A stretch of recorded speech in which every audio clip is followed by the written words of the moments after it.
की खबर। नमस्कार, मैं हूं बॉबी मिश्रा और आप देख रहे हैं दिल्ली दर्पण टीवी का विशेष कार्यक्रम खबरों की खबर। और इस वक्त हमारे साथ स्टूडियो में मौजूद हैं चरण सिंह राजपूत, वरिष्ठ पत्रकार हैं। सर के साथ ही आज खबरों पर चर्चा करेंगे। 3 महत्वपूर्ण अखबार इस वक्त हमारे डेस्क पर मौजूद हैं, नवभारत टाइम्स, पंजाब केसरी और दैनिक जागरण। फिर से सर चर्चा की शुरुआत करते हैं। पहले हेडलाइन से शुरुआत करते हैं कि किन अखबार ने किस खबर को सबसे बड़ी खबर के तौर पर तवज्जो दी, और उसके बाद रिपोर्टर्स ऑफ द डे आज का कौन रहेगा। तो अगर नवभारत टाइम्स की बात करें तो यहाँ पर जो सरकार की परंपरा रही है नाम बदलने की, और मोदी सरकार बिल्कुल अपने इस कार्यकाल के अंतिम दौर से गुजर रही है और जाते जाते भी एक नाम और बदल दिया। नेहरू म्यूजियम का नाम बदलकर पीएम म्यूजियम एंड लाइब्रेरी रख दिया, और इस पर भी अब विवाद शुरू हो गया। यदि पंजाब केसरी की बात करें तो पंजाब केसरी ने जो बिपरजॉय तूफान है वो अब चला गया है गुजरात से, लेकिन तबाही के निशान को छोड़ गया है, इसकी जिक्र की है। उसके अलावा अगर दैनिक जागरण की बात करें तो दैनिक जागरण का पहला पेज विज्ञापनों से भरा हुआ है। अगर इस जैकेट को हम पलटते हैं तो जो खबर आती है वो ये कि अमरनाथ यात्रा को निशाना बनाने का षड्यंत्र नाकाम, 5 विदेशी आतंकी ढेर। तो इस पर ही चर्चा की शुरुआत करते हैं सर। देखिए बॉबी, आपने बोला पंजाब केसरी ने फिर लोगों की परेशानियों को ध्यान में रखते हुए लीड बनाया। नवाटा ने नेहरू म्यूजियम का जो है लीड बनाया है। मतलब एक तरह से राजनीतिक खबर है। इस और भी बहुत बड़ी और भी कोई लीड हो सकती थी। और जागरण देखिए आप, पूरा पेज जो है फ्रंट पेज का जो है आज मतलब विज्ञापन से जो है फ्रंट ही नहीं, फ्रंट पेज पर भी विज्ञापन, और फ्रंट के पेज पे जो बैक पेज है उस पर विज्ञापन है। और विज्ञापन सरकारी विज्ञापन नहीं है, ये कॉमर्शियल विज्ञापन है। तो ये अखबार जिन संस्थाओं से पैसा विज्ञापन ले रहा है, पैसा ले रहा है, क्या उनके खिलाफ खबर छाप पाएगा? यदि इन्हीं इंस्टीट्यूट में कोई अव्यवस्था होती है, कई खामियां होती है, क्या ये अखबार खबर छाप पाएगा? तो ये आज की तारीख में बहुत बड़ी दिक्कत है। जो व्यवसायीकरण मीडिया का हुआ है उसके चलते ये अखबार जो हैं वो यदि कहीं गलत होता है तो खबर छाप नहीं पाते हैं। ये आज की तारीख में मीडिया के सामने बड़ी दिक्कत है। यूँ कहे तो एक मजबूरी भी हो सकती है सर विज्ञापन, क्योंकि जो मीडिया हाउसेस हैं, जो संस्थान है, उसके लिए विज्ञापन काफ़ी ज़रूरी है। इस एंगल से भी इसको नहीं, मजबूरी हो सकती है। देखिए इसमें कहीं दो राय नहीं, मजबूरी हो सकती है। लेकिन मजबूरी एक खर्चा निकालने की हो सकती है कि भाई आप एक मीडिया में आए, अखबार निकालने, खर्चा निकल लिया है। लेकिन ये जो जैसे दैनिक जागरण है और जो दूसरे अखबार हैं, इनका जो विज्ञापन का जो यदि आप साल भर का रखेंगे तो ये करोड़ों अरबों रुपए हैं जो वो विज्ञापन से ही कमा रहे हैं। धंधा बन चुका है मीडिया भी आज तक की तारीख में। तो मैं ये नहीं कह रहा हूँ कि विज्ञापन नहीं आने चाहिए, विज्ञापन आने चाहिए, लेकिन जिस संस्थाओं के आप ज़्यादा एहसान ले लेते हैं उनके खिलाफ खबर नहीं छाप पाते हैं, और कहीं ना कहीं जन सरोकार की खबरें जो है विज्ञापन में दब जाती हैं। बिल्कुल। और बात करते हैं अगर नवभारत टाइम्स की तो फर्स्ट हाफ विज्ञापन से भरा हुआ है। वहीं पंजाब केसरी की बात करें तो पंजाब केसरी के पास हालांकि विज्ञापन की कमी रहती है। तो ये पूरा पेज इन्होंने खबर डाला हुआ है, तूफान छोड़ गया तबाही के निशान। और आदित्य नारायण चोपड़ा इन्होंने अपनी एक लेख भी यहाँ पर लिखी है। अब पन्ने को पलटते हैं, तीनों अखबार में से आज जो खबर हमें लग रही है कि जिस पर विशेष चर्चा होना चाहिए, जिस तरीके से लगातार इस तरह की घटना सामने आ रही है और जो परीक्षार्थी हैं, जो स्टूडेंट हैं, वो अपने अपने जगहों से पलायन करके दिल्ली पहुंचते हैं। और दिल्ली में आईएएस की फैक्ट्री कहा जाता है मुखर्जी नगर को। अचानक वहां पर जो है शॉर्ट सर्किट से आग बेकाबू होती है, और उसके बाद जो सच्चाई निकलकर सामने आती है वो ये कि सारे कोचिंग संस्थान मानकों को ताक पर रख के चल रहे होते हैं। नवभारत टाइम्स ने आज रिपोर्टिंग की है कि एक पल के लिए लगा हम मरने वाले हैं। छात्रों की आवाज़ को इसने स्थान दिया है। आग वहाँ पर बेकाबू होती है सर, उतरने के लिए संकीर्ण सीढ़ियाँ होती हैं। आपने भी तस्वीरें देखी, हमने भी लोगों को दिखाई कि जब आग बेकाबू हुई तो लोग चौथे मंजिल से जो छात्राएं थे वो कूदने लगे, जान की परवाह नहीं की। उन्हें लगा कि मैं गिर के चोटिल हो सकता हूं, लेकिन अंदर की जो स्थिति होगी सर, उस दृश्य को हम लोग शब्दों से बयान नहीं कर पाएंगे। उनको ऐसा ही लगा होगा कि अब हमारी ज़िंदगी अंदर ख़त्म हो जा रही है, तभी तो लोगों ने छलांग लगा दी। बिल्कुल बिल्कुल। उसके बाद अब हाई कोर्ट ने भी फैसला लिया है, हाई कोर्ट ने निर्देश दिया है सारे कोचिंग संस्थानों को और एमसीडी को कि जो भी सुरक्षा मानक होने चाहिए, फायर जो सेफ्टी होती है उसको लेकर के भी, तो ये खबर कहीं ना कहीं एक दिन 2 दिन में दब जाता है। देखिए वो अभी ये जो खबर आप बोल रहे हैं वो दृश्य मैंने भी देखा और आपने जो ग्राउंड रिपोर्टिंग इसकी की है। सबसे पहले यदि कोई बिल्डिंग तैयार होती है, विशेष रूप से कोचिंग सेंटर हो गई जहाँ पर बच्चे पढ़ने के लिए आते हैं, तो ये पहली जो है एक पहली वहाँ की शर्त होती है कि कहीं कभी कोई हादसा हो जाए उससे बचने के क्या यहाँ पर उपाय हैं। तो जैसे इस बिल्डिंग में बोला जा रहा था कि एक ही गेट था निकलने के लिए, तो ये पहले सोचा ही नहीं गया कि यदि कोई हादसा होता है तो यहाँ पर जो छात्र छात्राएं पढ़ने के लिए आते हैं वो यहाँ से कैसे निकलेंगे।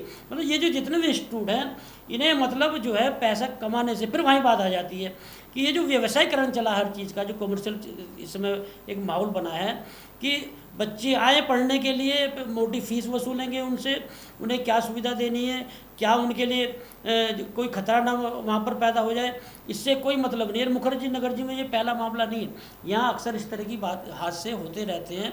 तो जैसे अभी हाई कोर्ट ने निर्देश जारी करे यहाँ पर, तो कुछ दिन बाद में देखना, महीने 2 महीने 4 महीने में फिर से इस तरह के इंस्टीट्यूट शुरू हो जाएंगे। ये जो लोग हैं इंस्टीट्यूट चलाने वाले, ये मोटा पैसा कमाते हैं छात्रों से और मोटा पैसा जो है एमसीडी में वहाँ पर भरते हैं और फिर से इनके धंधे शुरू हो जाते हैं। ये जो एक धंधा चला है देश में, इन्हें कोई मतलब नहीं है कि जो विद्यार्थी वहाँ पर कोचिंग लेने आ रहा है, पढ़ने आ रहा है, कि वो सफल हो। इन्हें कोई मतलब नहीं है कि उनके इंस्टीट्यूट से निकला हुआ बच्चा जो है वो कहीं देश समाज में अपने परिवार का नाम रोशन करे या उनके इंस्टीट्यूट का नाम रोशन करे।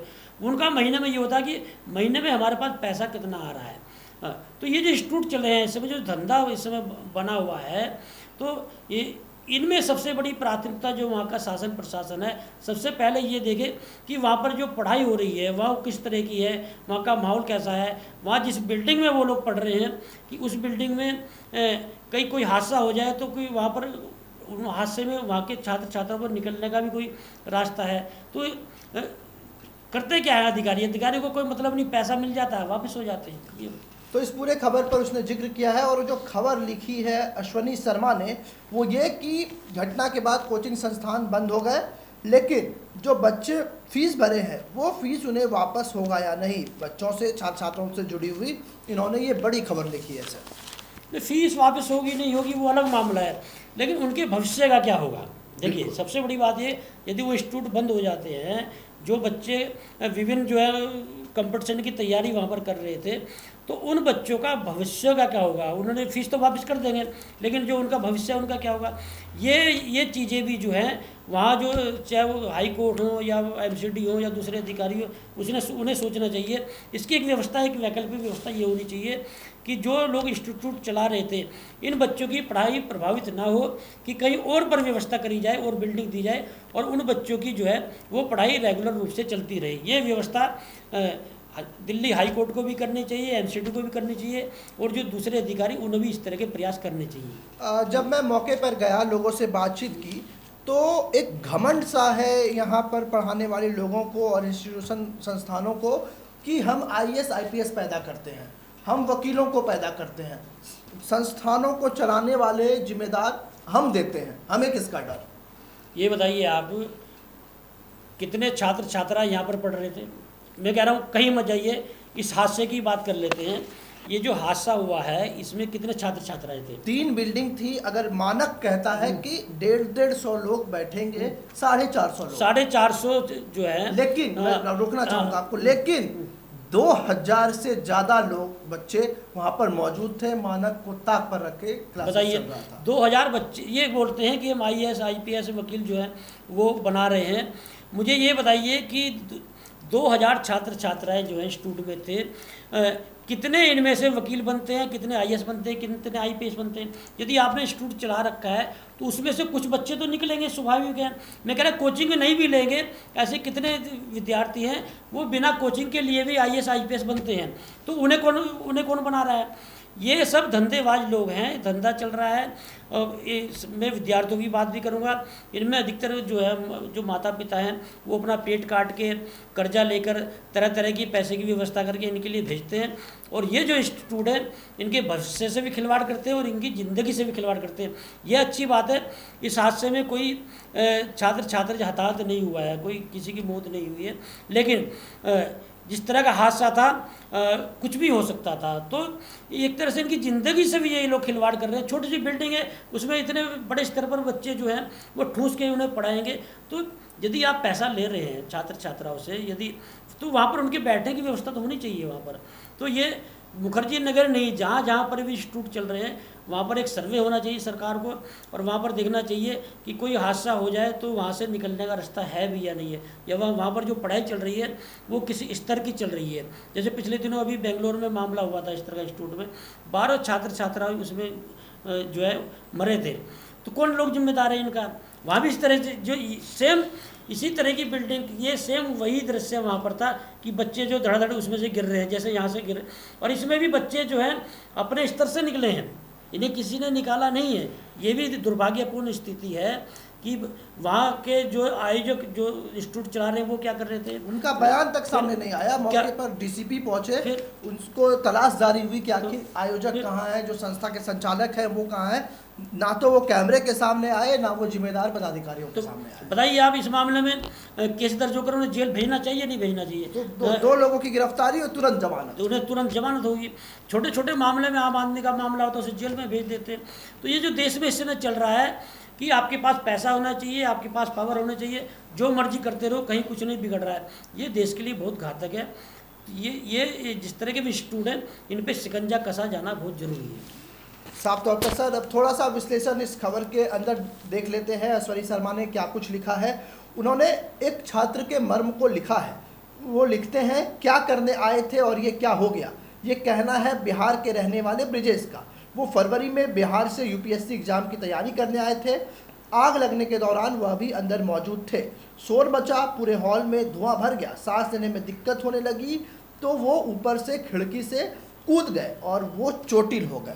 तो साफ तौर से बिहार, उत्तर प्रदेश, राजस्थान, ऐसे जो बच्चे हैं सुदूर इलाके के, जहाँ पर शिक्षा की वैसी व्यवस्था नहीं है, वो कोचिंग करने के लिए यहाँ पर दिल्ली पहुँचते हैं। और दिल्ली का मुखर्जी नगर हब बनता जा रहा है कोचिंग सेंटरों का। लेकिन मानक को ताक पर रख के यहाँ पर संस्थाएं चल रही हैं।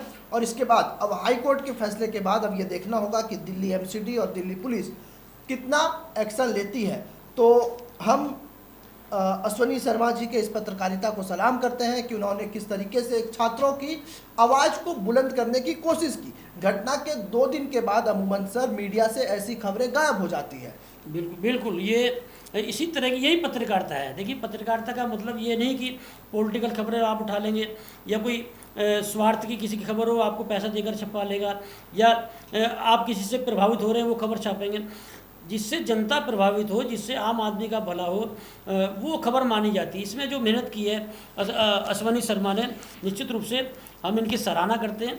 और इसी तरह से जो जनहित में खबरें दी जाएंगी किसी भी अखबार में, उस रिपोर्टर की, उस पत्रकार साथी की हम लोग इसी तरह से सराहना करेंगे। और उस खबरों को एक तरह से हम लोग भी जो है उस खबर की जो है सराहना करते हुए, और किस तरह से उन्हें गट्स का इस्तेमाल करके उस खबर को जो है तैयार किया, मेहनत की, और उनकी मेहनत की हम लोग यहाँ पर भी तारीफ़ करेंगे।